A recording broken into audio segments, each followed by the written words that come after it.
नमस्कार विद्यार्थी मित्रांनो, आज आपण परिसर अभ्यास भाग 1 मधील पहिला पाठ प्राण्यांचा जीवनक्रम पाहणार आहोत. प्राण्यांचा जीवनक्रम म्हणजे काय, तर प्राण्यांच्या वाढीच्या अवस्था असं आपण थोडक्यात म्हणू शकतो. आज आपण परिसरामध्ये पाहिलं तर आपल्या लक्षात येईल की बरेच प्राणी त्यांच्या वाढीची अवस्था म्हणजे लहान असताना आणि मोठे झाल्यानंतर याच्यामध्ये फरक दिसतो. त्यामध्येही 2 प्रकार पडतात. काही प्राणी हे अंड्यातून जन्म घेतात आणि काही प्राणी हे आईच्या पोटातून जन्म घेतात. आपल्या सर्वांना माहीतच आहे, आपण खेडेगावामध्ये राहतो, त्यामुळं अंड्यातून जन्म घेणारे प्राणी कोणते आणि आईच्या पोटातून जन्म घेणारे प्राणी कोणते हा फरक आपल्याला माहीत आहे. तर इथं जे पहिलं चित्र दाखवलेलं आहे बघा, त्याच्यामध्ये काय आहे तर कुत्र्याची पिल्लं आणि त्याची आई यांच्यामध्ये साम्य दिसते का असं विचारलेलं आहे आपल्याला. साम्य म्हणजे काय तर सारखेपणा. आपण पाहू शकतो कुत्र्याची पिल्लं आणि त्यांची आई यांच्यामध्ये आपल्याला सारखेपणा दिसतो आहे. तसंच पुढच्या चित्रामध्ये फुलपाखरू आणि त्यांची अंड्यातून बाहेर पडलेली फुलपाखराची अळी पहा, त्यांच्यामध्ये साम्य दिसते का तर नाही, बरोबर.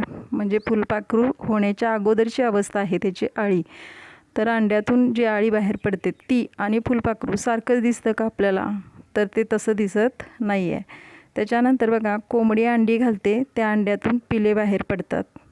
इथं दुसरं जे चित्र दिलं आहे त्याच्यामध्ये कोंबडीच्या अंड्यातून पिलू बाहेर पडताना दिसते आणि जवळच कोंबडी दाखवलेली आहे. त्यानंतर मांजरीची पिले अंड्यातून बाहेर पडतात का, आता आपल्याला माहीत आहे अंड्यातून बाहेर पडत नाहीत, म्हणजे मांजरीच्या पोटामध्ये तिची पिलं असतात. त्याचबरोबर बघा गाय, त्यानंतर म्हैस, शेळी, मांजर, कुत्रा अशा बरेच प्राणी आहेत की ज्यांच्यामध्ये त्यांची आईच्या पोटामध्ये वाढ होत असते. आता इथं कोंबडीची पिलं मात्र काय दाखवलं आपल्याला, अंड्यातून बाहेर पडलेली दाखवलेली आहेत. बघा शेळीचं करडू आणि पूर्ण वाढ झालेली शेळी यांच्या रूपात फारसा फरक नसतो.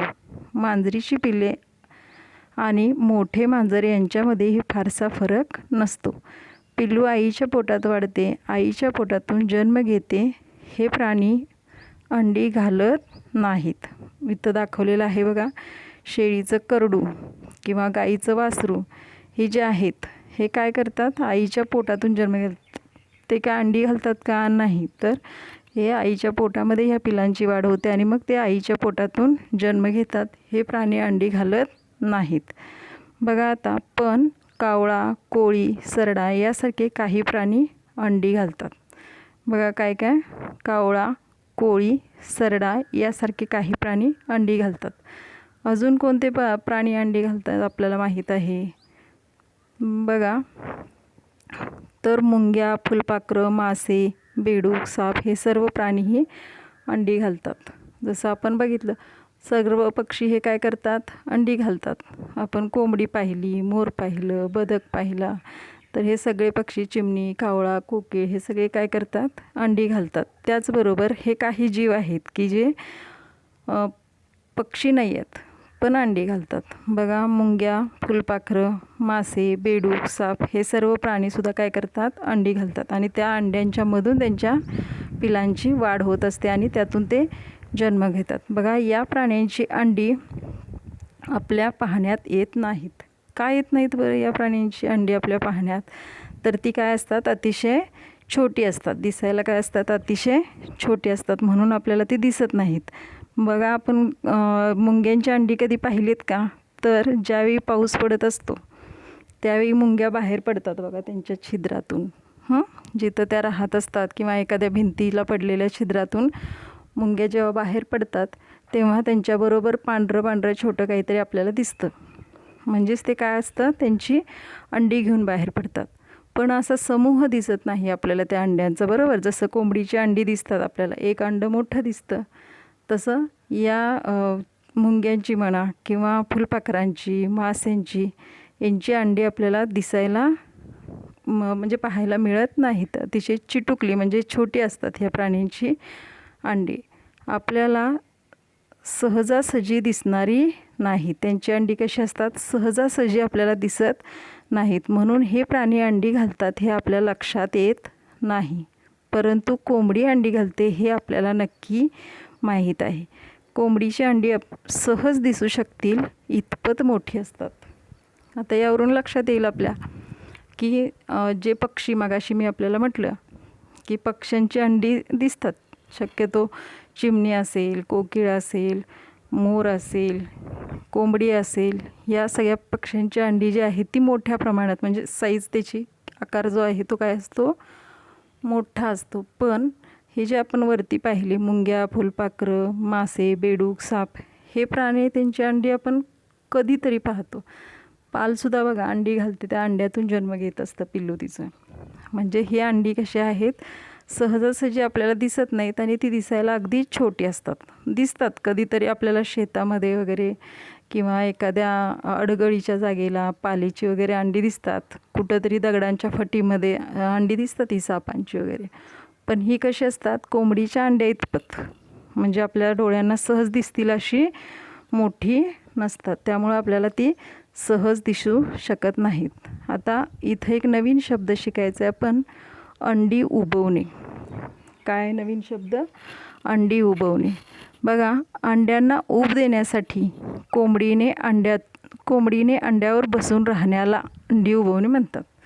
म्हणजे अंड्याला ऊब देण्यासाठी. आता ही ऊब कशासाठी असते, इथं आपण काय पाहिलं, नवीन शब्द काय पाहिला तर अंडी उबवणे. मग उबवणे कशासाठी ही ऊब देतात, तर त्या अंड्यातून पिलू बाहेर पडण्यासाठी, म्हणजे पिलाला जन्म देण्यासाठी काय करत असते, कोंबडी त्या अंड्यांवर बसून राहते.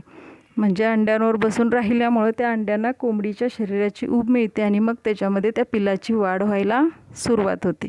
यासाठी नवीन शब्द आपण काय शिकलो आहे, अंडी उबवणे. अंडी उबवणे म्हणजे अंड्यांना ऊब देण्यासाठी कोंबडीने अंड्यावर बसून राहणे, याला आपण अंडी उबवणे असं म्हणतो.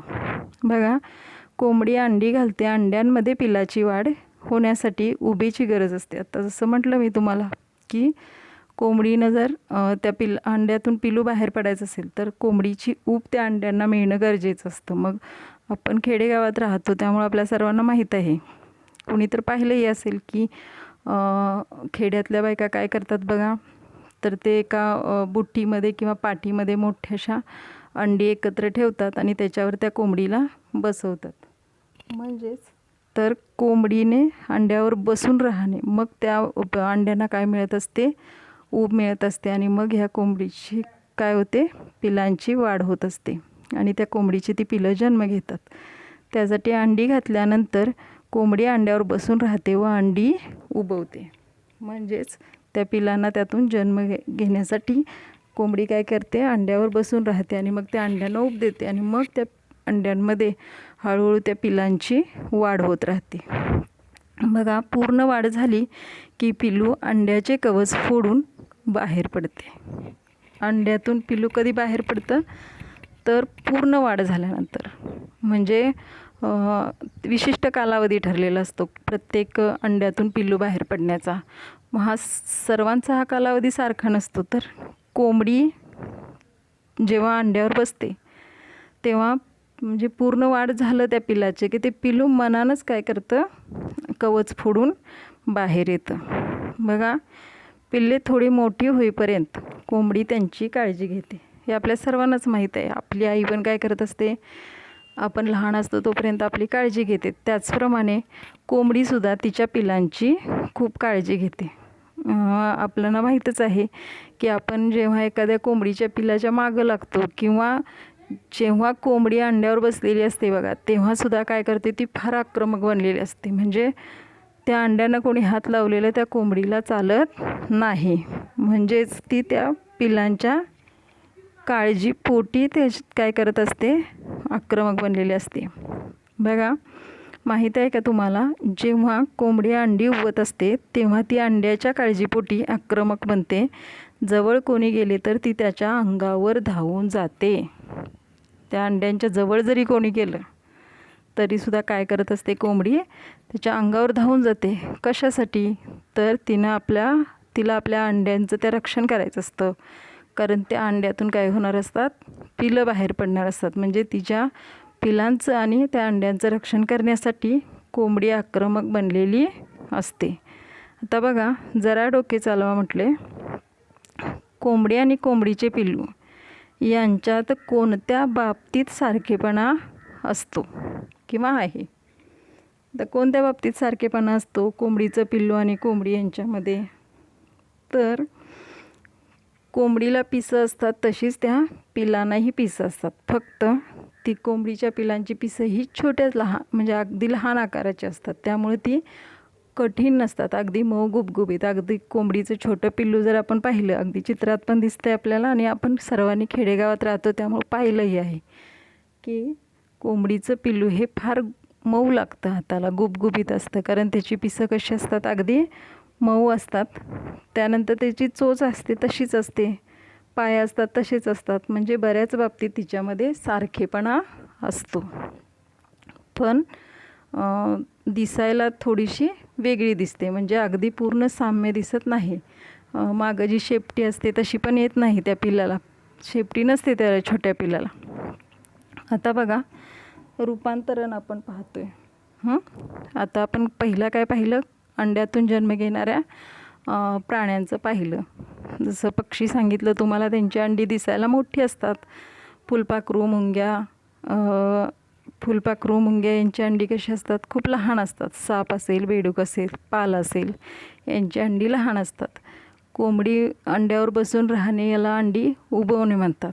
आणि कोंबडी ज्यावेळी अंड्यावर बसते त्यावेळी त्या अंड्यांचं संरक्षण करण्यासाठी ती अतिशय आक्रमक बनते, म्हणजे त्याच्या जवळ जरी कोणी गेलं तरी ती खूप चिडते आणि आपल्या अंगावर धावून येते, म्हणजे कोंबडीला तिच्या पिलांचं रक्षण करायचं असतं.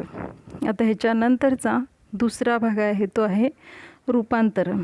बघा, आता शेळीचं करडू आणि शेळी यांच्यात सारखेपणा आहे, कोंबडीचं पिल्लू आणि कोंबडी यांच्यातही सारखेपणा आहे, पण फुलपाखराची अळी आणि फुलपाखरू यांच्यात मात्र खूपच फरक आहे. आपण चित्र पाहिलं मगाशी सुरुवातीलाच, त्याच्यामध्ये दिसत होतं आपल्याला की ज्या अळीचं फुलपाखरू होणार आहे त्या फुलपाखरामध्ये आणि अळीमध्ये खूप अंतर दिसतं. जे फुलपाखरू दिसायला खूप सुंदर आणि अतिशय मोठं दिसतं, त्याच्या प्रमाणामध्ये अळी ही खूप लहान दिसते. म्हणजेच काय बघा, तर जसं शेळीचं करडू आणि शेळी, मांजरीचं पिल्लू आणि मांजर यांच्यामध्ये सारखेपणा दिसतो, तो सारखेपणा इथं फुलपाखरू आणि त्याची अळी यांच्यामध्ये आपल्याला दिसत नाही, फरक दिसतो त्याच्यात. पिल्लू आणि पूर्ण वाढ झालेला प्राणी यांच्या रूपात लक्षात येण्याजोगी तफावत असणे याला काय म्हणतो आपण? रूपांतरण म्हणतो. तफावत म्हणजे काय? फरक. आता इथं जे आपण पाहिले म्हणजे अळी आणि फुलपाखरू ह्यांच्यामध्ये खूप फरक आहे. अळीचं फुलपाखरू होणे हे म्हणजे हेच झालं काय? रूपांतरण.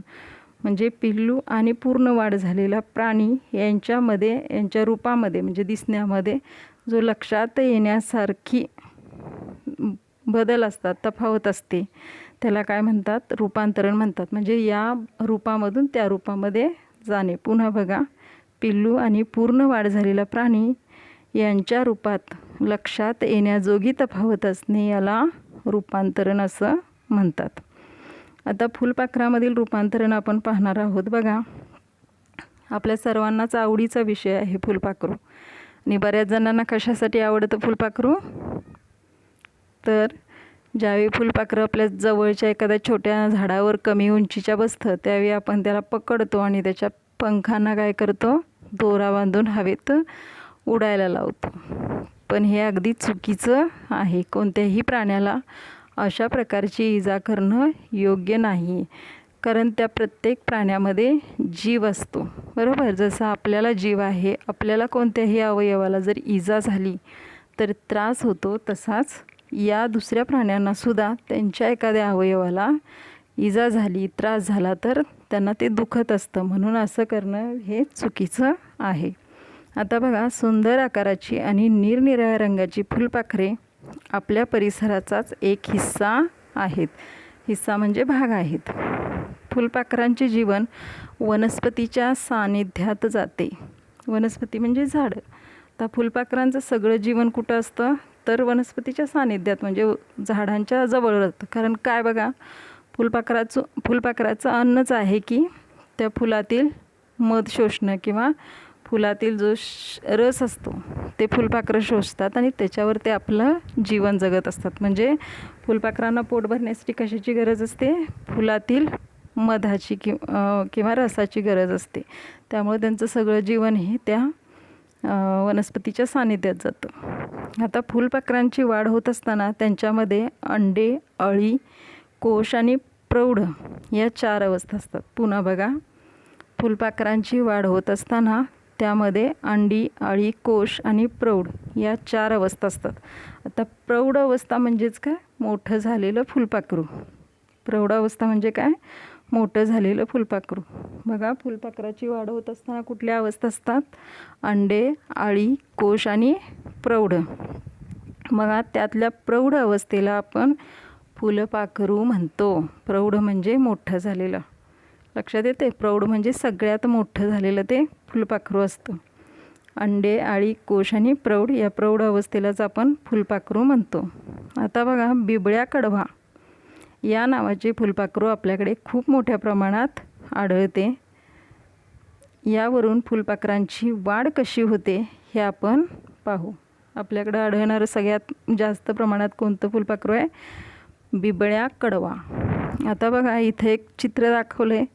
या चित्रामधलं झाड आहे ते काही जणांना माहीत असेल, हे रुईचं झाड आहे. रुई ज्याची माळ आपण मारुतीला अर्पण करतो, ज्याच्या पानांची माळ काय करतात? मारुतीला घालतात. सर्वांना माहीत असेल.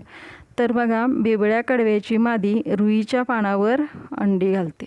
मादी म्हणजे स्त्री रूप थोडक्यात. तर बिबळ्या कडव्याची जी मादी असते म्हणजे फुलपाखराची मादी ही कुठल्या पानावर अंडी घालते? रुईच्या पानावर अंडी घालते. आपल्याकडे सगळ्यात जास्त प्रमाणात आढळणारे हे फुलपाखरू आहे बिबळ्या कडवा. आणि या फुलपाखराची जी मादी असते म्हणजे जी आई रूपातली, ती काय करते? तर या रुईच्या पानांवर अंडी घालते.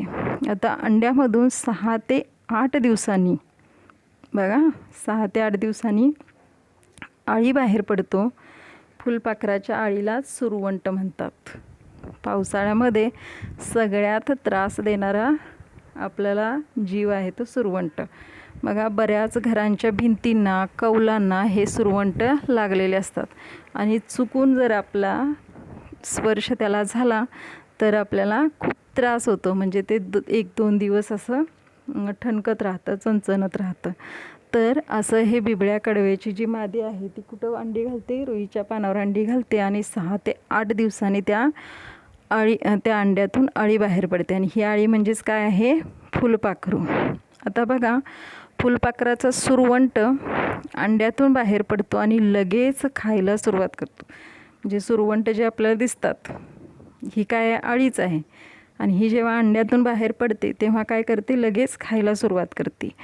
ज्या पानावरील अंड्यातून तो बाहेर पडतो ते पानही तो कुरतडून खायला सुरुवात करतो. म्हणजे आपण जे बघितलं, रुईच्या पानावर तो सुरवंट म्हणजे काय करते? मादी अंडी घालते, अंडीतून अळी बाहेर पडते. ही अळी म्हणजे सुरवंट असतो.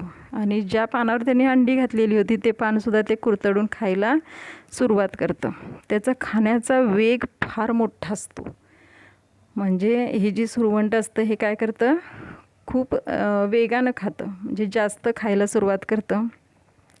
त्यामुळे त्याची वाढ झपाट्याने होते. आपल्याला माहीत आहे, जास्त खाल्लं त्यामुळं तो काय होतं? पटपट मोठा व्हायला लागतो. म्हणजे बघा, फुलपाखराच्या ज्या 4 अवस्था बघितल्या आपण, कुठल्या? अंडी, अळी, कोश आणि प्रौढ. यातलं प्रौढ असतं ते काय असतं? फुलपाखरू असतं. अंड्यामधून सुरवंट बाहेर पडतो, म्हणजे अळी बाहेर पडते, तिलाच आपण सुरवंट म्हणतो. तर हा सुरवंट काय करतो? रुईची पानं कुरतडून खायला सुरुवात करतो. आणि ते इतका वेग त्याचा झपाट्याने असतो की त्याची वाढसुद्धा खूप झपाट्याने होत असते. इथं दाखवलं आहे बघा, हा काय आहे? सुरवंट आहे. त्यानंतर बघा, नवा शब्द शिका, कात. आता कात आपल्याला एकच माहीत असते, कोणती? सापाची, बरोबर ना? कुठेतरी कात दिसली की आपण म्हणतो तिथं साप मोठा आहे, है की नाही? तिथं खूप मोठा साप आहे, तिथं आम्ही कात पाहिली, असं आपण कुणाला तरी सांगत जातो, बरोबर आहे. पण फक्त साप हाच कात सोडत नाही, तर बाकी इतरही काही प्राणी आपल्या शरीरावरील जे आवरण असतं, जे अपुरं पडणारं आवरण, ते टाकून देतात त्याला कात म्हणतात. बघा, कात म्हणजे काय दिलं नवीन शब्द. मागाशी जसं आपण शिकलो अंडी उबवणे हा नवीन शब्द. कोंबडीचं अंड्यावर बसून राहणं ऊब देण्यासाठी त्याला आपण अंडी उबवणे म्हणतो. तसं आता कात म्हणजे काय आहे तर शरीराची वाढ होताना अपुरे पडणारे शरीराचे आवरण. म्हणजे जेव्हा त्या सुरवंटाची वाढ होत जाते मोठी मोठी, म्हणजे त्याचं शरीर वाढत जातं, तेव्हा वरची कातडी अपुरी पडायला लागली की ते टाकून देतं. बरोबर, शरीराची वाढ होत असताना अपुरे पडणारे शरीरावरचे आवरण, की अपुरं म्हणजे कमी पडायला लागतं. आपला बघा एखादा जुना ड्रेस असतो तो आपल्याला अंगात एकदम फिट बसायला लागतो, टाईट बसायला लागतो, त्यावेळी आपण तो घालायचा बंद करतो. तसंच ह्या ज्या प्राण्यांच्या अंगावरचं काय आहे अगदी अपुरं पडणारं असं आवरण आहे आणि मग ते काय करतात अपुरं पडतंय म्हणून टाकून देतात. लक्षात आलं. कात म्हणजे काय तर शरीराची वाढ होत असताना अपुरे पडणारे शरीरावरचे आवरण. आता बघा पहिल्या 2 ते 2.5 दिवसात बिबळ्या कडव्याचा सुरवंट इतका वाढतो की त्याची कात त्याला पुरत नाही.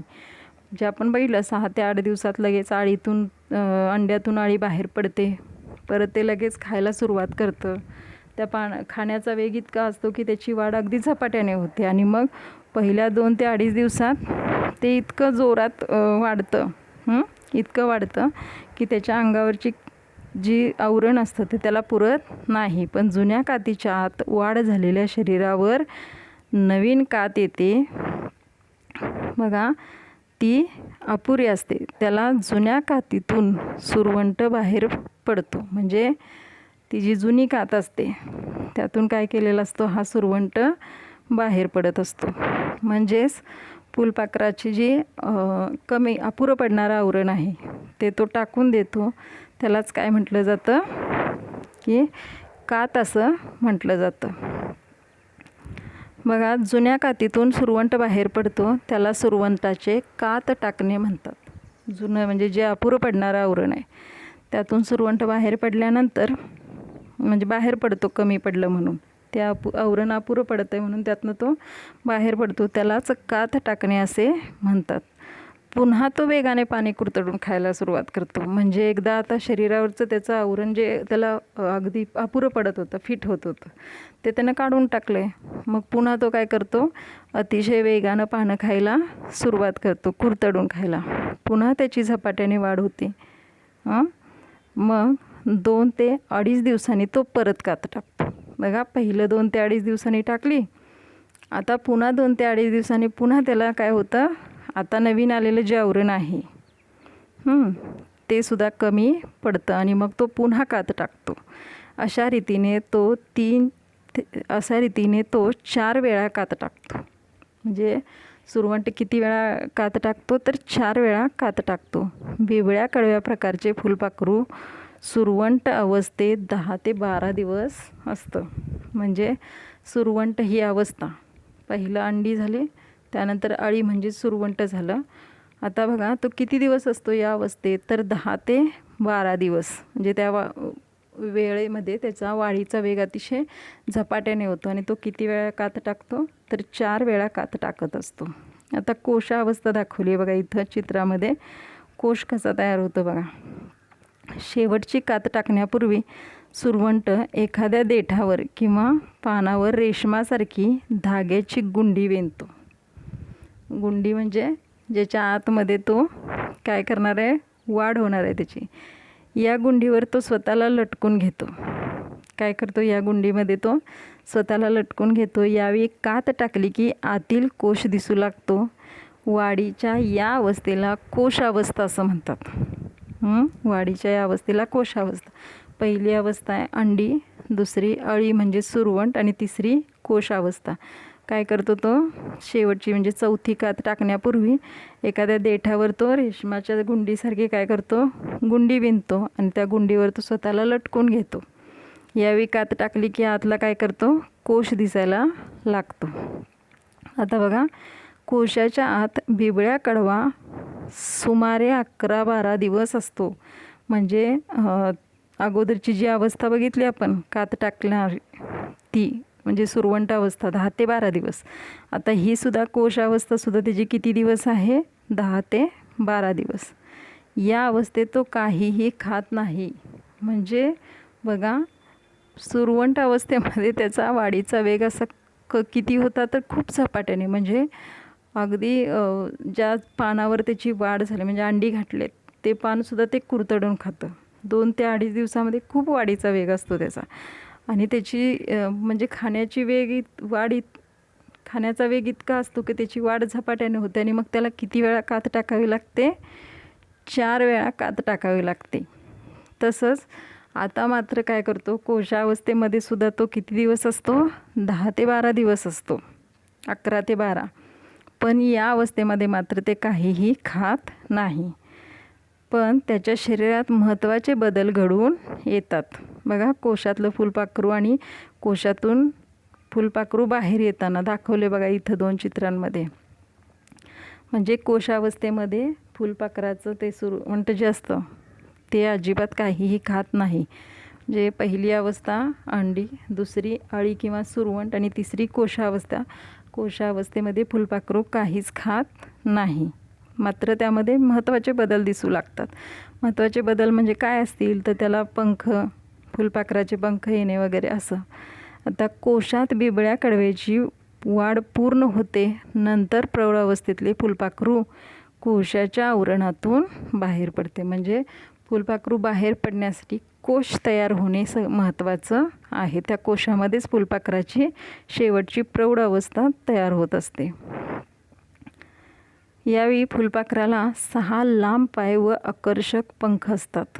फुलपाखराला म्हणजे आपण बघितले मागच्या इयत्तेमध्ये सर्व कीटकांना 6 पाय असतात. तसंच फुलपाखराला सुद्धा किती पाय असतात? 6 लांब पाय आणि आकर्षक पंख दिसायला लागतात. सर्व फुलपाखरांची वाढ याच पद्धतीनं होते.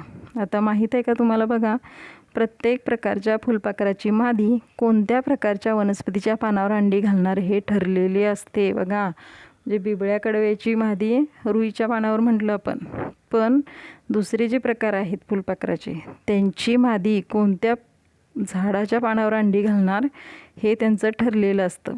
निरनिराळ्या प्रकारच्या फुलपाखरांमध्ये अंड्यातून सुरवंट बाहेर येण्याचा काळ कमी जास्त असतो. म्हणजे जसं आपण पक्ष्यांमध्ये बघितलं, म्हणजे त्यांच्या प्रत्येकाचाच अंडी उबवण्याचा काळ सारखा नसतो. तसंच फुलपाखराच्या या प्रकारांमध्ये सुद्धा प्रत्येकाचा जन्माचा कालावधी म्हणजे अंड्यातून सुरवंट बाहेर येण्याचा काळ कमी जास्त असतो. सुरवंटामध्ये खूप विविधता असते. निरनिराळ्या प्रकारचे सुरवंट निरनिराळ्या रंगाचे असतात. त्यांचे शरीर लांबुळके असते. अनेक सुरवंटांच्या अंगावर केसासारखे तंतू असतात, जे आपण पाहतो आपल्याकडे जे दिसतात काळे सुरवंट, ज्याचे भीती वाटते पाहिलं की. ते सुरवंट काय असतात? खूप भयानक दिसतात आणि त्यांच्यातून सुद्धा फुलपाखरू बाहेर पडत असतं. म्हणजे सुरवंटातून अंड्यातून अळी बाहेर पडण्याचा कालावधी पण वेगळा असतो आणि कोणत्या झाडावर अंडी घालणार मादी तेही वेगवेगळ्या प्रकारामध्ये वेगवेगळे ठरलेलं असतं. आता इथं वरती आपल्याला निरनिराळ्या रंगाची फुलपाखरं दाखवलेली आहेत. बघा, स्वच्छ निवडलेले धान्य आपण डब्यात भरून ठेवतो, तरी काही दिवसांनी डब्याचे झाकण काढले तर त्यात किडे झालेले दिसतात. का होत असतील बरं? त्या आईनं भरपूर स्वच्छ करून अगदी नीटनेटकं करून बाजारातून आणलेलं धान्य असेल किंवा शेतातून काढलेलं धान्य, हे नीटनेटकं करून स्वच्छ निवडून भरून ठेवलेलं असतं. तरी पण काही दिवसांनी बघितलं तर त्याच्यामध्ये आळी झालेली किंवा किडे झालेले दिसतात. काय होतं बघा, तर धान्याच्या गोदामात किंवा धान्याच्या दुकानात, आपल्या घरी अशा कोणत्याही ठिकाणात धान्यात कीटक असू शकतात. कीटकाच्या मादीने या धान्यात अंडी घातली तरी ती आपल्याला दिसू शकत नाहीत. आपण बघितलं की फुलपाखरू असेल, पाल, साप, सरडे यांची अंडीसुद्धा आपल्याला दिसत नाहीत.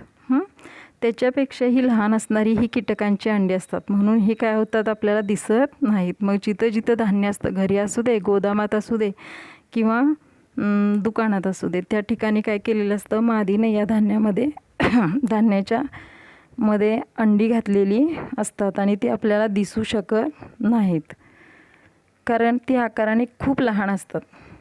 धान्य साठवलेल्या डब्यातील हवा आणि ऊब त्या अंड्याच्या वाढीला पुरेशी होते. आपण बघितलं की अंडी उबवणे गरजेचं असतं आणि ज्यावेळी ही अंडी घातलेली असतात मादीनं त्या डब्यामध्ये किंवा धान्यामध्ये असतात आणि ज्यावेळी आपण धान्य बंद करून ठेवतो त्यामुळं त्यातली ऊब जी असते त्या डब्यातील हवा आणि ऊब त्या अंड्याच्या वाढीला पुरेशी होते. म्हणूनच डब्यात त्यांची वाढ होत राहते आणि मग आपल्याला त्यामध्ये आळ्या किंवा किडे झालेले दिसतात.